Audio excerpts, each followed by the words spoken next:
Resulta que hoy mismo, hace un rato, estaba leyendo cosas sobre el Imperio Romano, curiosidades, datos, un poquito de historia, cosas que me interesan. Y en algún momento ha aparecido algo relacionado con la alimentación del Imperio Romano, la alimentación de los romanos, y he dicho, hostia, qué curioso que nunca, y menos de los romanos, se me había ocurrido pues, pensar en qué tipo de alimentación seguían o cómo se nutrían. Y la verdad es que me resulta curioso porque seguramente muchas de las cosas que hoy hacemos en términos de nutrición o de alimentación pues tienen que ver con nuestros antepasados romanos. No solamente en los alimentos que encontramos, por ejemplo, en España, en la península ibérica, que ellos introdujeron y cultivaron durante cientos de años, como puede ser el trigo, por ejemplo, y eso es lo que te voy a contar hoy, ya verás, cositas súper interesantes. Pues mira, al final del todo, ChatGPT dice que la dieta romana era, por lo tanto, un reflejo de la diversidad cultural y económica del imperio, con una clara distinción entre las clases sociales en términos de acceso y variedad de alimentos. Los que tenían más comían mejor.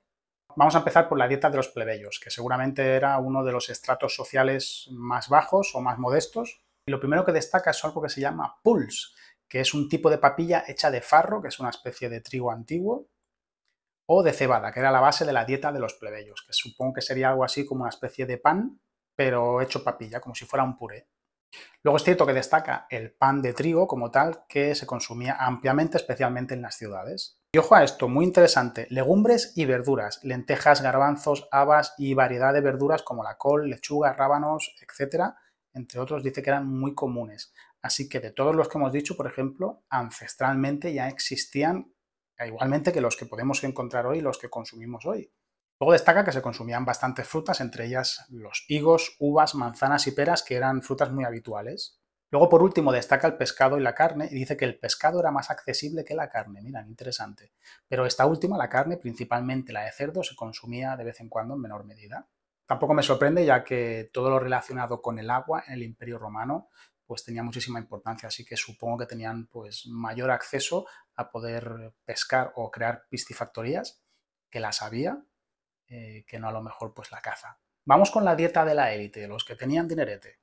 Destaca primero la variedad de carnes, entre ellas la lengua de flamenco, el pavo real o el dórmice, todos estos rellenos. El dórmice era una especie de roedor.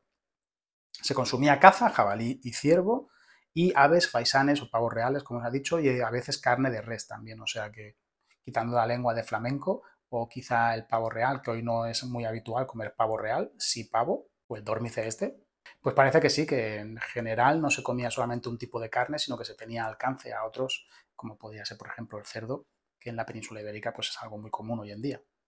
Pescados y mariscos, ostras, erizos de mar y otros mariscos que también eran muy apreciados. Especias y salsas. Utilizaban una amplia variedad de especias, muchas de ellas importadas, y salsas como el garum, una salsa de pescado fermentada que era muy popular. Frutas y frutos secos, como no. Además de las frutas comunes, disfrutaban de frutos secos como la almendra, nueces y piñones. Y aquí voy a aportar ese granito de arena mío y voy a decir que la castaña, sé casi seguro que también la consumían en abundancia. Piensa que la castaña en Europa, en el viejo continente, antes de que del descubrimiento de América y que trajéramos la patata, ese famoso tubérculo, la castaña era casi la base de la alimentación. Y luego destaca el vino, que era una bebida, era la bebida por excelencia, se bebía diluida con agua, fíjate. Había vinos de diferentes calidades, desde los más corrientes hasta los más exclusivos, pues exactamente igual que hoy. ¿Cuántas comidas hacían los romanos? Pues parece ser que 3. El lentaculum, que era el desayuno. Era una comida ligera que podía incluir pan con queso, aceitunas, frutas y ocasionalmente carne o pescado. El prandium, que era el almuerzo, que supongo que sería algo así como nuestra comida, lo que llamamos comúnmente comida. Otra comida ligera que a menudo consistía en sobras del día anterior, pan, fruta, queso y a veces carne o pescado también. Y la cena, que se decía igualmente cena en romano, era la comida principal del día. Mira qué curioso, especialmente para la élite, y podía consistir en varios platos y acompañarse de vinos.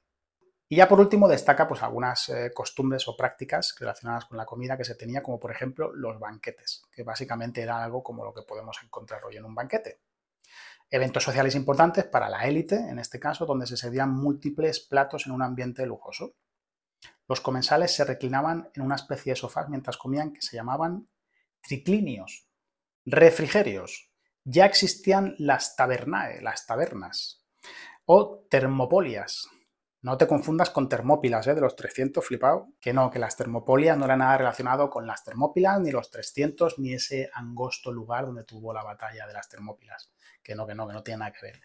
eran puestos de comida rápida donde se ofrecían alimentos y bebidas a los trabajadores urbanos.